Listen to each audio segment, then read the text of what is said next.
Este é o Mississippi. É o segundo maior rio da América do Norte e a terceira maior bacia hidrográfica do mundo, estendendo-se por 3.766 quilômetros daqui, do Lago Itasca até aqui, o Golfo do México. E estes são seus afluentes. Mais de 30 rios, lagos e canais conectados, incluindo o maior rio da América, o Missouri, compõem o sistema do rio Mississippi. Este local, aparentemente simples, é o corpo d'água mais importante dos Estados Unidos. O Mississippi flui a 1,2 milhas por hora ritmo de caminhada, o que pode não parecer empolgante, mas é isso que o torna especial. Esse sistema hídrico é fundamental para a deposição econômica e geopolítica dos Estados Unidos e sustenta sua condição de maior superpotência mundial. Isso não se deve ao fato de ser uma grande fonte de energia hidrelétrica ou de água potável, nem por abrigar muitas espécies de peixes ecologicamente importantes.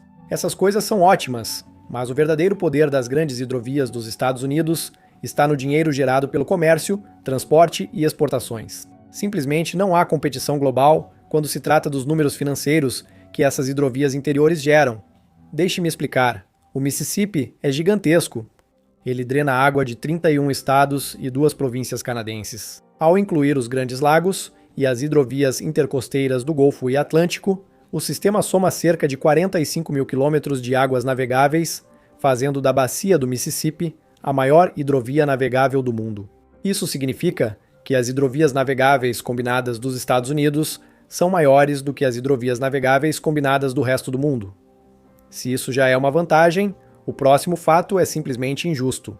Este sistema de águas fica sobre a maior extensão contínua de terras aráveis do mundo, superando Índia e Brasil. Isso é enorme, porque significa que mercadorias do interior dos Estados Unidos, como milho, grãos, carvão, petróleo e aço, circulam dentro e fora do país em um meio de transporte que já veio naturalmente integrado ao território. O Mississippi liga todas as mercadorias produzidas em suas margens ao Golfo, Atlântico e a grandes cidades como Chicago, Pittsburgh, Cincinnati, Houston e Nova Orleans, transportando mais de 630 milhões de toneladas de carga por ano.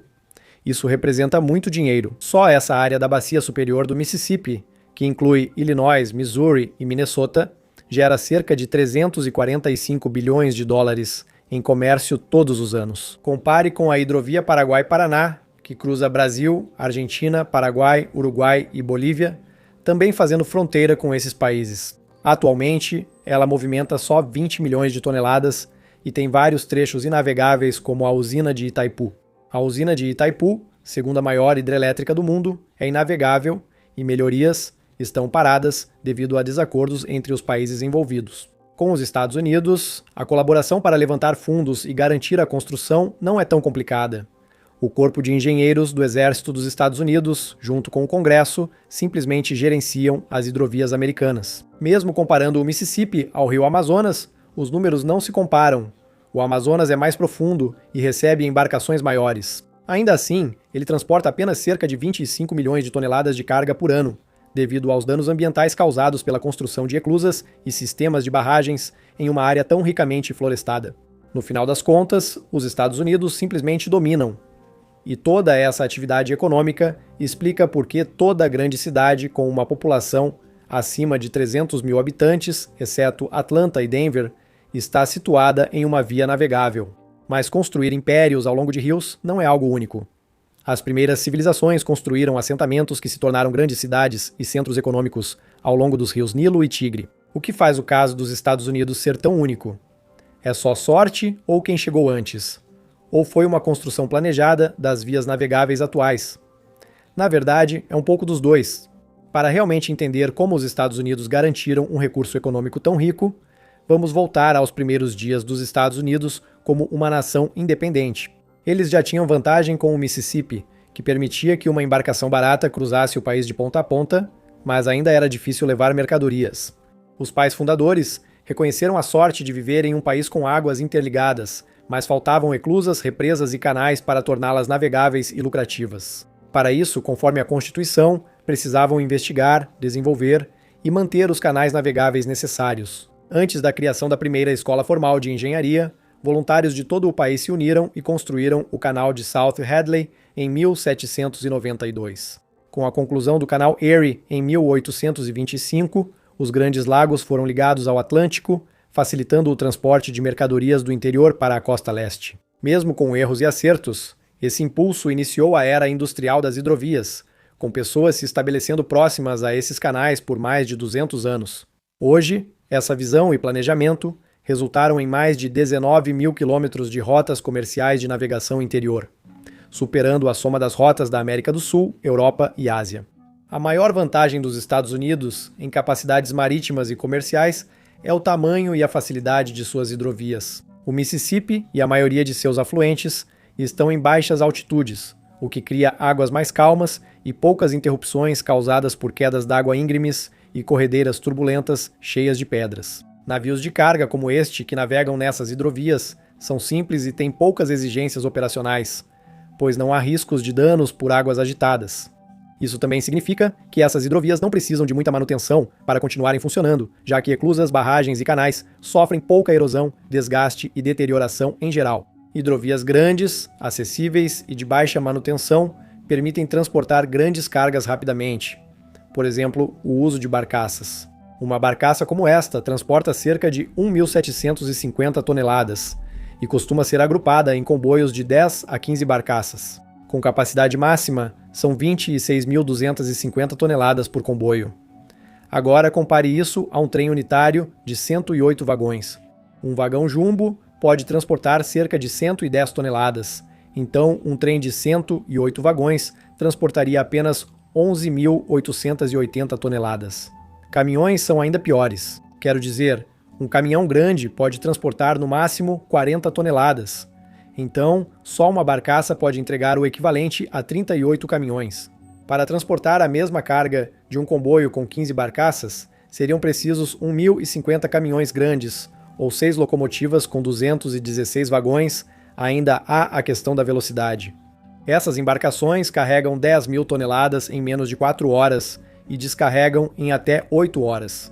O sistema de barcaças é mais econômico e sustentável que o transporte rodoviário ou ferroviário. Essa eficiência faz o sistema comercial de transporte aquático gerar mais de $1 bilhão por dia e mais de 405 bilhões por ano. Esse tipo de dinheiro só pode significar uma enorme criação de empregos ao longo das margens dessas hidrovias interiores. As regiões do Alto e Baixo Rio Mississippi juntas geram mais de 1,2 milhão de empregos, incluindo fazendeiros, carregadores e pilotos de comboios fluviais. Esse sistema de emprego enriquece o meio oeste e eleva o PIB de uma nação que já detém 30% da riqueza mundial. Mas, e eu odeio ser esse cara, nem tudo são flores.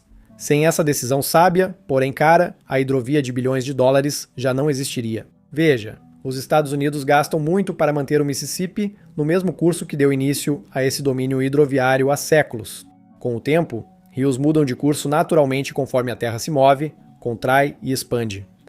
Apesar de comum, isso não favorece os planos econômicos dos Estados Unidos. Se o Baixo Mississippi tivesse seguido seu curso natural nos anos 1970, seu delta não estaria mais em Nova Orleans, onde a infraestrutura secular permitiu fácil acesso ao Golfo do México. Ele fluiria para o rio Atchafalaya e para uma área não desenvolvida a 120 quilômetros de Nova Orleans. Transferir todos os empreendimentos de Nova Orleans e Baton Rouge para outro local custaria bilhões. O Corpo de Engenheiros do Exército, que comanda a hidrovia há mais de 150 anos, planejou com antecedência. Criaram um sistema de controle fluvial de $2 bilhões para direcionar o Mississippi a Baton Rouge e Nova Orleans. Esse equilíbrio delicado mostra que a hidrovia e seu poder econômico não são garantidos.